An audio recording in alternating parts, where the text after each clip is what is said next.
Hey, I'm Morgan Thompson. I'm the Thompson Tree Tools and Rock Exotica, expert use only.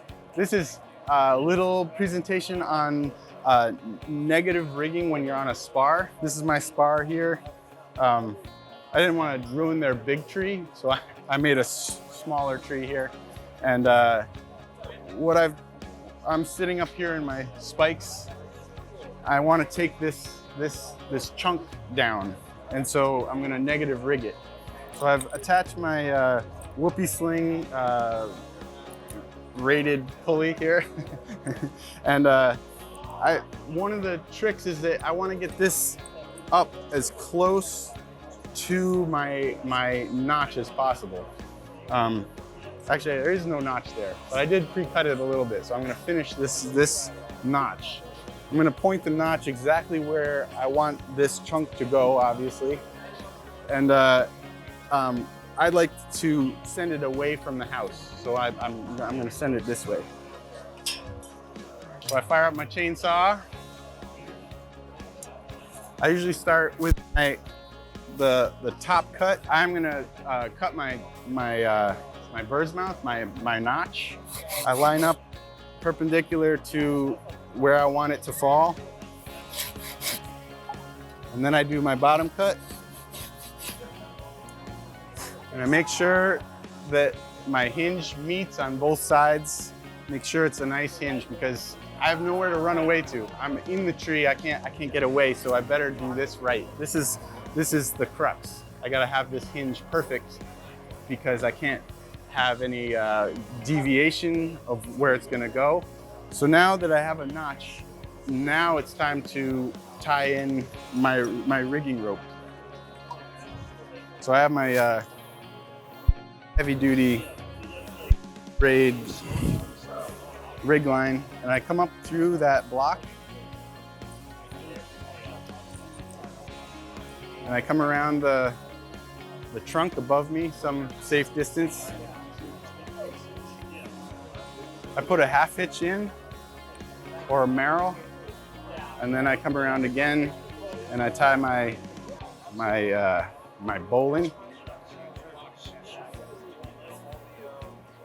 Tie, dress, and set, and then I dress and set this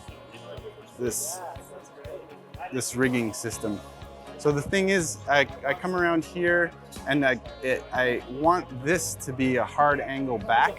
I can even migrate this around so that it's really a hard angle back. That makes sure that this knot is continually under load. I don't want this to be coming down at an angle like this because it might spin or release that chunk. So then I have a very secure attachment to this piece that's gonna fall. If I lose control of this piece here, I'm in trouble. If I lose control here, I'm in trouble. All these things are critical because you're up there. Okay, so now what I'm gonna do is call down to my guy on the ground. Hey, I need a wrap and a half. So he'll put it on the porter wrap.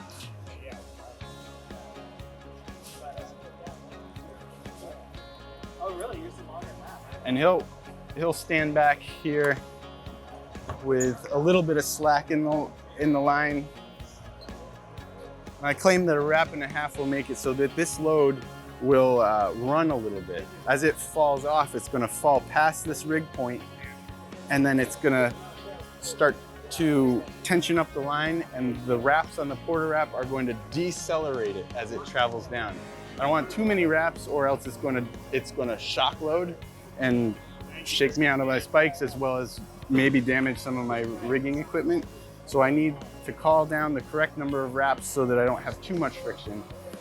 Also, it has to be enough wraps so that the guy on the ground doesn't burn the heck out of his hands and this doesn't come sailing down. This is all obvious to most of you, but this is like the most basic level negative rigging presentation. So now I'm ready to go. Everything's set. I catch the eye of my ground guy. Hey, you ready? Yep, he's ready. Okay, let's go. I start up the saw and I start on my back cut.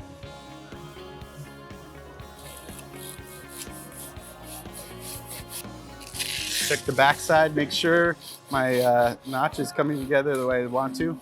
And now I can see it's starting to wiggle. So I put my saw away, holster it up, and I make sure that all of my life support stuff is in order. Probably do that before you get to this point, but you double check. Make sure that your lanyard is right. Make sure your bailout line is right so that if something goes wrong up here, I can get to the ground. I'm gonna make sure that my lanyard is above this rigging line. That's kind of up for debate, but that's the way I do it. I put it above this, so if this loads up heavy, I don't get stuck in the tree with all that weight sitting on my rig line, my flip line, and I can't get away. And I make sure that my bailout line is attached somewhere even lower. So if I need to, I can lower myself into that and then get out of the tree. Okay, then it's go time. You take a deep breath, get on the far side of the trunk, make sure your spikes are set real good, and then push it off. And it didn't run quite as much as I expected, but it did run a little, right? It took a little bit of, took those wraps on the porter wrap, gave a little bit of run and decelerated it, which is key because I need to not load this tree immensely. I need to make sure that actually protects my rigging equipment as well. So taking it easy on all your stuff. Now, my ground guy can lower that piece all the way to the ground. And then repeat. Thanks, man.